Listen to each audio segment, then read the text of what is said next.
para suami itu mempunyai ilmu. Apakah harus gitu? Maksudnya secara ininya kan Hmm. mungkin laki-laki kan kemarin udah disebut tuh Qoam gitu kan Mhm. sebagai pemimpin. Lebih capek siapa sih kira-kira Rasulullah sama kita gitu? Uh, Kan Rasulullah aktivitasnya tuh bener bener mikirin bener bener. semua orang gitu kan. Bener bener. Mikirin umatnya di dunia maupun di akhirat. Mhm, Kan bukan cuma mikirin akhiratnya aja kan, Rasulullah juga mhm, mikirin di dunia kayak gimana dan mhm. segitu padat aktivitas Rasulullah gitu ya. Nabi Sulaiman punya kuda bersayap, itu pasti dari siapa? Informasi Rasulullah. dari Rasulullah kan. Dan Rasulullah kan nggak lupa itu gitu Iya kan. iya iya, Tapi sengaja gitu loh. sengaja. Ya biar ada bahan obrolan aja Dia ada gitu. banget obrolan dan Iya, obrolannya temanya yang disukai sama istrinya. istrinya.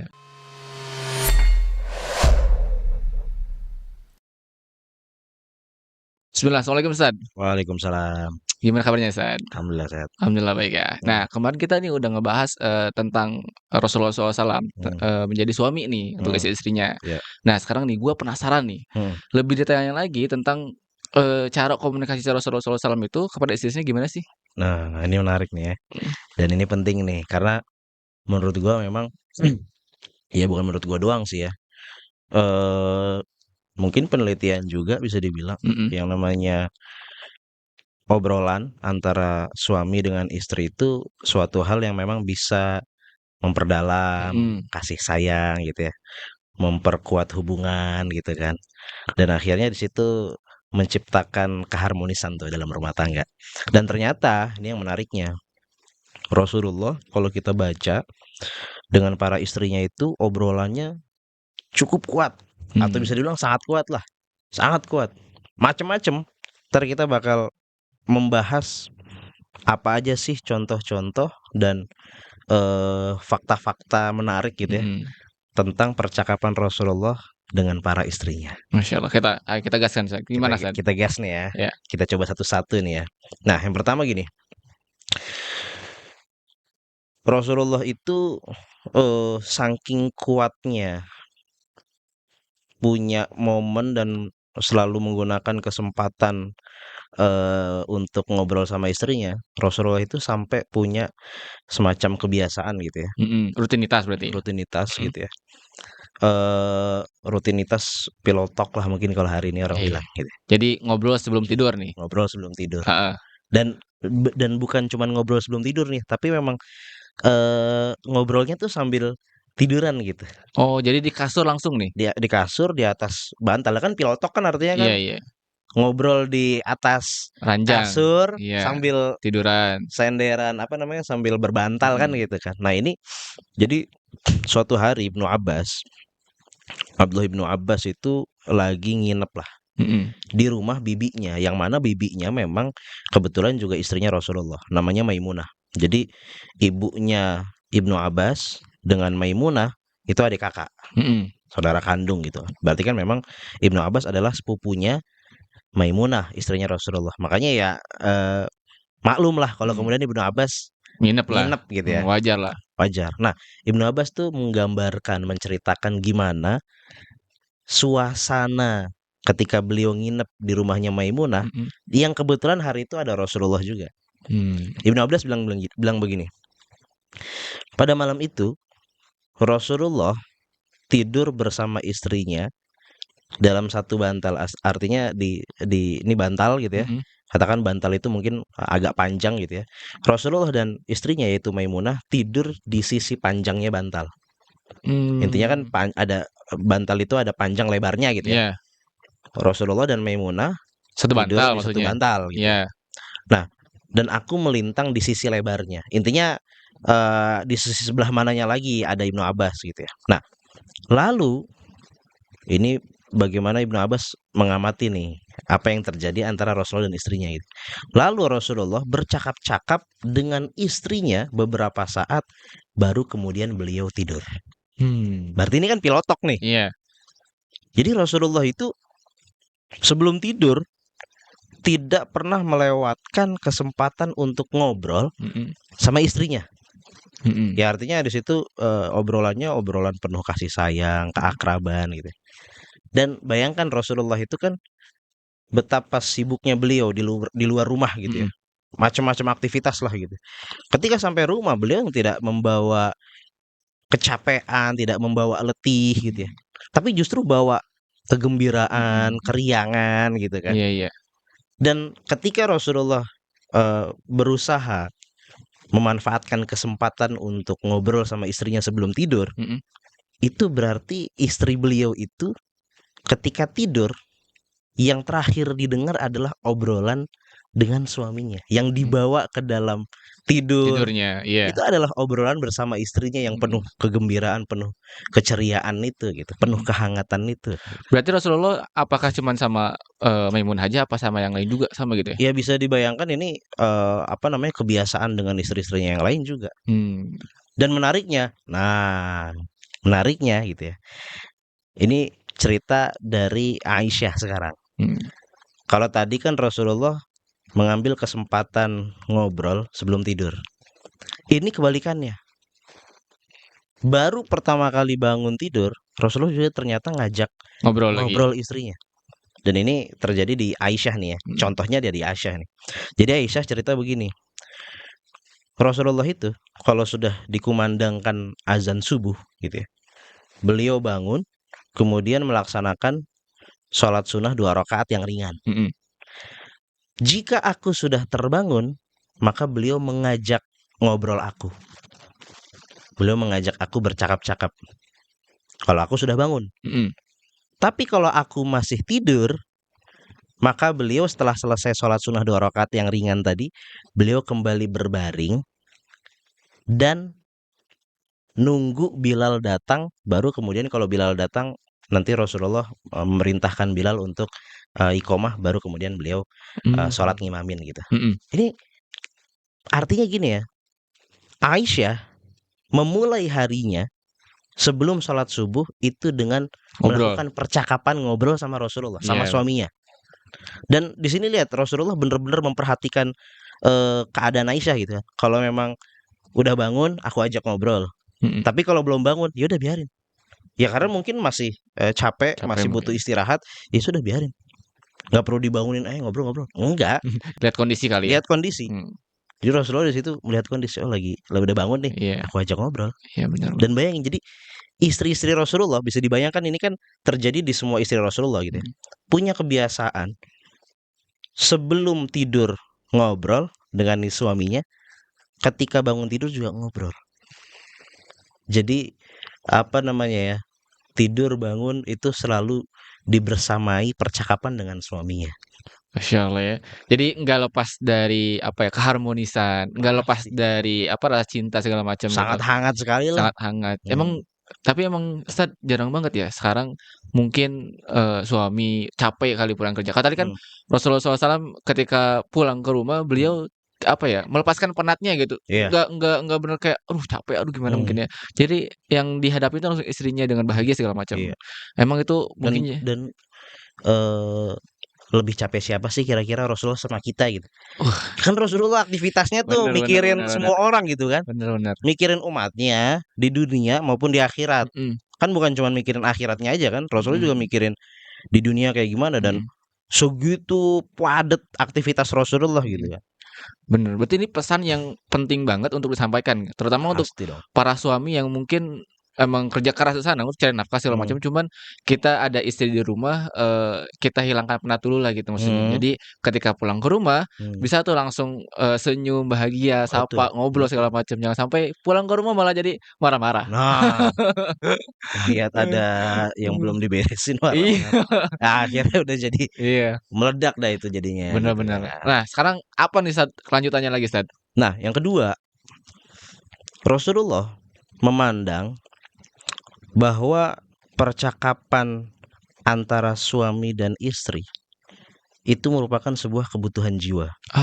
Benar. Jadi gini, wanita itu memang seperti memiliki kebutuhan jiwa untuk ngobrol, untuk bercakap-cakap dengan suaminya. Dan Rasulullah memahami itu. Rasulullah benar-benar memahami itu. Makanya, ini menariknya nih. Rasulullah itu kan rutin ya beritikaf di bulan Ramadan gitu ya. Namanya orang itikaf pada dasarnya kan ya menyendiri lah. Iya, pengen sendiri lah ya. Pengen sendiri, dan pada dasarnya juga bahkan dilarang melakukan kenikmatan jasmani dengan pasangannya gitu kan, dengan istrinya gitu kan. Nah, tapi uniknya ternyata contohnya nih Ibunda Sofiyah nih. Sofiyah itu pernah suatu kali Rasulullah sedang beriktikaf, Sofiyah datang ke masjid. Oh. Menemui Rasulullah. Buat apaan? Buat ngobrol. Ngobrol sebentar aja, ngobrol sesaat gitu. Padahal Rasulullah lagi iktikaf gitu kan. Berarti itu saking butuhnya ngobrol kali ya?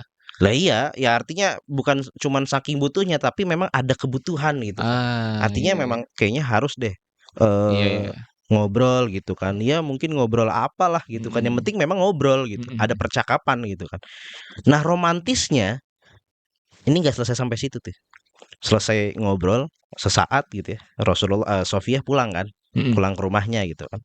Nah, ternyata Rasulullah itu kemudian berdiri bangkit dan menemani Sofiyah sampai ke rumahnya. Jadi gini, kita harus pahami ya, rumahnya Sofiyah itu beda dengan rumahnya Aisyah. Rumahnya Aisyah temboknya berdempetan dengan Masjid. Masjid Nabawi dan ada pintu yang memang langsung nyambung ke masjid gitu kan. Nah, rumahnya Sofiyah ini bisa digambarkan temboknya nggak nyambung sama Ya, agak Masjid ada jarak Nabawi. kan, ada jarak lah ya. Ya intinya harus keluar masjid dulu, baru kemudian sampai ke rumahnya gitu. Tapi kan pertanyaannya gini, apakah harus Rasulullah mendampingi atau nemenin istrinya Sofiyah itu pulang ke rumah? Artinya apakah Madinah emang nggak aman atau bagaimana gitu? Aman Madinah. Tapi ketika Rasulullah bangkit diri kemudian menemani Sofiyah sampai ke rumahnya, itu ada pesan yang mendalam, pesan yang tersirat di situ. Intinya Rasulullah ingin memberikan rasa aman dan nyaman kepada istrinya dengan beliau mengantar sampai ke rumah. Masya Allah ya, sangat-sangat romantis berarti ya. Sangat romantis. Romantis banget, padahal ya kita tahu mungkin atau Rasulullah tahu waktu zaman itu Madinah sangat aman gitu. Sangat Ya aman. harusnya kalau pulang sendiri juga ya udahlah. Bisa banget. Apalagi nggak terlalu jauh mungkin ya. Nggak terlalu jauh pastinya. Iya. Dan meskipun malam juga ya aman gitu. Aman. Pada dasarnya aman. Ya mungkin ini rasa cinta Rasulullah SAW mungkin ini untuk mengantar untuk ya romantis-romantisan jalan malam gitu kan. Gitu kan. Iya benar. Padahal lagi itikaf loh. Ini padahal lagi itikaf namanya orang poinnya itu kan. Namanya orang itikaf itu kan ya udah menyendiri, diam di masjid, banyakin ibadah kan gitu kan. Kita selalu berpikir seperti itu kan. Ternyata ini Rasulullah istrinya datang ngobrol sesaat. Iya benar. Dan respon Rasulullah juga nggak gimana-gimana ya ketika ngapain sih kamu kesini? Nah gitu itu kan. Bener. Tadi ada kepikiran, oh kalau zaman sekarang kayaknya, ngapain sih kamu kesini gitu kan. Iya.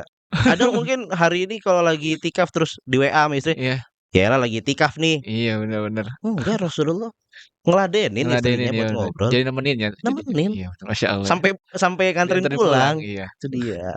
Emang bener-bener Rasulullah ya.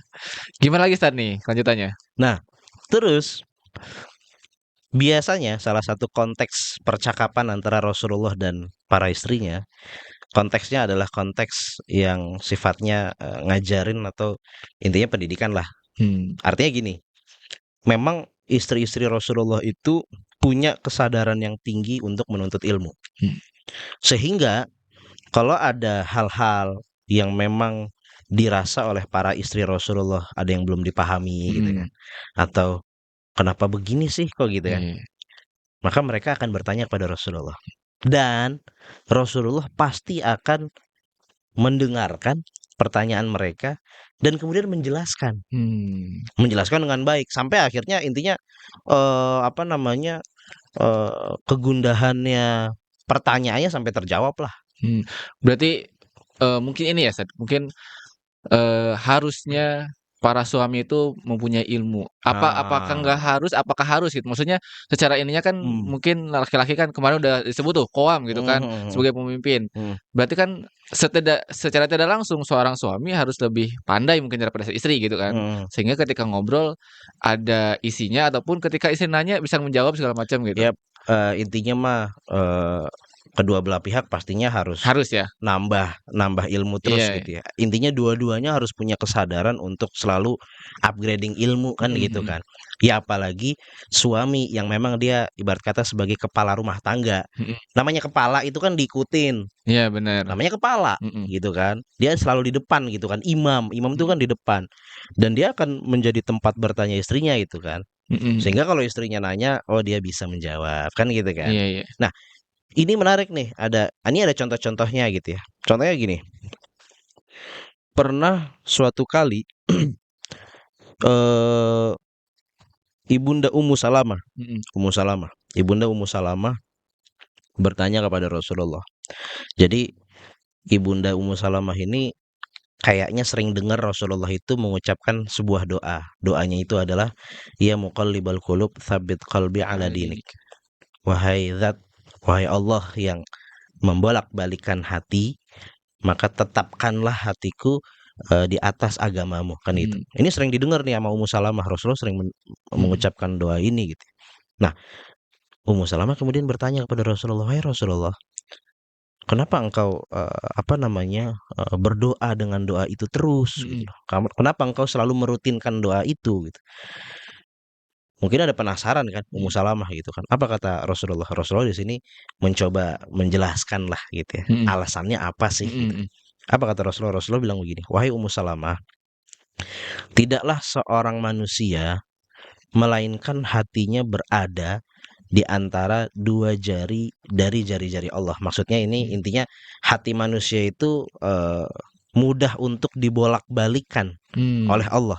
Allah itu berkehendak untuk membolak-balikan hati, meneguhkan seseorang atau menyesatkannya. Artinya Allah itu punya kuasa penuh lah. Terkadang orang tiba-tiba dapat hidayah aja. Betul. Dari sisi yang tidak terduga gitu. Atau terkadang orang bisa jadi sesat. Tergelincir ya. Tergelincir. Kita kadang dengar ada beberapa tokoh gitu ya. Dia seorang ulama katakan. Tapi ternyata adiknya itu ada yang murtad gitu. Padahal kakaknya ulama gitu. Iya, tapi bahkan banyak juga ulama-ulama ataupun yang sebutlah dia ahli ilmu agama lah. Tapi banyak juga melenceng, ada kasus ini, kasus itu segala macam. Nah, itu dia. Intinya begitu kan. Nah, maka dari itu kata Rasulullah kepada Ummu Salamah, aku sering mengucapkan doa itu, memohon pertolongan Allah agar hatiku, hati kita semua diteguhkan di atas agama Islam ini. Masya Allah. Sekelas Rasulullah berdoanya terus itu ya. Tetap berdoa. Masya Allah, ya. Dan itu kan Rasulullah selain ketika ditanyakan kan otomatis beliau mengajarkan kan kepada istrinya kan. Nah, itu dia berarti setelah itu Rasulullah mengajarkan doa itu kepada Ummu Salamah dan kemudian ya Ummu Salamah pasti akan berusaha untuk mengamalkan doa tersebut gitu kan. Nah, apalagi nih tentang obrolan Rasulullah SAW kepada istrinya nih. Nah, kemudian nah ini menarik nih. Rasulullah itu tadi kan kita udah tahu ya gimana Rasulullah itu memang punya perhatian untuk selalu ngajak ngobrol gitu ya, membuka percakapan gitu ya. Artinya Rasulullah itu memang seorang yang pandai, mahir gitu ya, berbicara, ngobrol sama istrinya. Tapi ternyata Rasulullah sebagai seorang yang mahir berbicara, bercakap-cakap dengan istrinya, beliau juga adalah seorang pendengar yang baik bagi istri-istrinya. Jadi bukan cuman ahli bicara ataupun bisa komunikasi dengan istri, tapi bisa juga mendengar. Jadi teman curhat atau apa gitu. Nah kan gini ya, kadang orang itu pinter ngomong, tapi nggak pinter dengerin. Bener. Susah tuh kalau untuk disuruh dengerin tuh susah gitu. Kalau Rasulullah dan beliau telah dari kita semua ya, beliau pinter ngomong sama istrinya, tapi juga pinter dengerin. Itu yang mungkin jadi inspirasi buat kita semua ya gitu ya. Yang namanya istri itu kan kadang bisa dibilang banyak ngomong lah gitu kan. Kosakatanya tuh lebih banyak daripada laki-laki. Nah, kalau nggak salah sih harus sehari itu 20.000 kata kalau nggak salah. Ada penelitian ada begitu. penelitiannya kalau nggak salah ya. Jadi emang istri tuh suka ngomel, suka ngomong. Jadi kalau laki-lakinya atau suaminya nggak suka dengerin sih agak lumayan ini ya. Nah, itu harusnya dia. bisa lebih perhatian kepada istrinya. Tahu kalau istrinya suka ngomong ya udah dengerin aja gitu. Berarti kan artinya Rasulullah ini paham tabiat wanita itu seperti apa. Betul, gitu. itu jadi tabiat ya. Nah, benar. Jadi ada cerita gini. Ini cerita tentang Aisyah gitu ya. Jadi Aisyah suatu hari bercerita kepada Rasulullah tentang sebuah kisah. Kisah ini dikenal dengan kisah Ummu Zara. Kisah seorang wanita. Jadi ceritanya gini. Ini kisah yang sangat panjang dan Rasulullah dengerin dari awal sampai akhir. Jadi kisah ini menceritakan tentang ada 11 wanita yang lagi berkumpul dan mereka bersepakat untuk setiap orang menceritakan tentang suaminya. Diceritakanlah orang yang wanita pertama menceritakan, menggambarkan suaminya tuh kayak gimana. 1, 2, 3 sampai 11. Sampai ke 11. Nah, di cerita ke 11 ini cerita tentang Ummu Zara ini. Ummu Zara ini nama orang gitu ya. Ummu Zara cerita. Ini Aisyah sedang menceritakan kepada Rasulullah gitu ya. Abu Zar adalah suamiku. Abu Zar itu digambarkan oleh istrinya si Ummu Zara itu orang yang sangat dermawan. Aku diberi perhiasan, aku diberi makanan yang enak, yang mengenyangkan sehingga aku bisa badanku bisa bagus gitu kan. Dia sering memberikan aku hadiah, memberikan aku harta untuk kuberikan kepada keluargaku. Sampai segitunya Abu Zara tuh. Tapi ternyata Abu Zara suatu hari ketika melihat ada wanita lain yang mungkin bagi dia lebih menarik gitu ya. Istrinya si Ummu Zara ini diceraikan. Ya Allah. Nah, intinya ceritanya begitulah. Iya, intinya gitulah ya. Setelah selesai bercerita, Aisyah dan Rasulullah mendengarkan dari awal sampai akhir ya. Rasulullah di sini nimpalin lah, ngomentarin gitu. Iya. Aku bagimu itu wahai Aisyah seperti Abu Zar. Artinya Rasulullah begitu baik dengan Aisyah, dermawan, apa dan seterusnya gitu kan. Hanya saja aku tidak akan menceraikanmu. Masya Allah. Gitu kan. Nah, tapi ini nggak selesai di sini nih, romantisnya nih. Apa kata Aisyah? Oh, memang benar wahai Rasulullah. Engkau memang lebih baik daripada Abu Zar. Dan benar kan? Iya, betul. Karena kebaikan Rasulullah kepada Aisyah itu kan kebaikan di dunia maupun di akhirat kan. Di dunia Aisyah dengan menjadi istri Rasulullah berarti statusnya menjadi ibunda orang beriman, yang salah satu privilege istri-istri Rasulullah itu tidak boleh dinikahi ketika setelah Rasulullah wafat gitu ya. Tidak boleh dinikahi oleh laki-laki yang lain. Begitu. Apalagi nanti di akhirat. Kan di akhirat itu privilege-nya istri-istri Rasulullah, mereka yang nanti akan menjadi istri-istri Rasulullah juga. Masya Allah. Jadi nggak akan. Jadi bukan cuma di dunia tapi di akhirat juga. Di akhirat juga akan menjadi istri-istri Rasulullah lagi. Masya Allah ya. Ya karakter wanita itu memang suka cerita ya. Suka curhat. Iya. Apa aja. Ya dan beliau mau dengerin gitu. Terkadang kan kita apalagi hari ini zaman ada medsos gitu kan, kayaknya kita lebih gampang kayaknya. Sampai ada itu kan, ada video-video konten-konten kalau istrinya lagi ngomong apa gitu, panjang banget, apalagi kalau ngomel-ngomel, nyalain ini aja, nyalain apa namanya? Alat jus blender. Oh iya. Biar kagak kedengeran gitu. Kedengeran. Iya benar. Itu banyak banget ya. Banyak banget itu. Karena mungkin udah bosan, udah sering kali ya, jadi aduh apa sih ini gitu kan. Jadi padahal kalau kita mencontoh pertemuan yang kemarin itu kan, kalau istrinya lagi ada yang marah atau lagi ada yang cemburu, Rasulullah santai aja gitu. Iya benar. Biasa aja gitu, nggak nyampe. Itu tabiatnya wanita gitu. Iya benar. Laki-laki jangan sampai murang-maring kali ya. Kalau lihat istrinya lagi ngomel atau apa, ya biasa aja, santai. Relax, santai. Itu udah ada contohnya dari Rasulullah SAW. Menarik nih Ustaz nih. Banyak banget faedah yang bisa diambil nih. Nah, apa lagi Ustaz kira-kira? Nah, ini yang terakhir nih ya. Jadi Rasulullah itu kan memang Rasulullah tadi ya pandai mengajak bicara dengan istrinya, membuka percakapan. Dan Rasulullah itu ketika membuka percakapan dengan istrinya selalu memilih tema yang memang menarik bagi istri-istrinya. Jadi beliau nggak memaksakan tema apa yang menarik bagi beliau kemudian diobrolkan, tapi justru beliau pertama kali mencari apa ya, tema yang menarik kira-kira bagi istriku nih apa gitu ya, aku obrolin deh gitu kan. Jadi contohnya gini, setelah Rasulullah pulang dari perang Khaybar nih, perang Khaybar tuh lama, hampir sebulanan kalau nggak salah gitu ya. Nah artinya Rasulullah lama nih di luar rumah, nggak pulang sebulanan gitu. Setelah pulang dari perang Khaybar, Rasulullah berkunjung ke rumah Aisyah. Nah, Aisyah itu memang punya boneka-bonekaan. Jadi Aisyah itu punya boneka-boneka. Boneka-boneka itu memang ditaruh di apa ya? Jadi gini, gambaran rumahnya Aisyah itu begini. Temboknya itu ada bagian tembok yang memang agak mendalam gitu.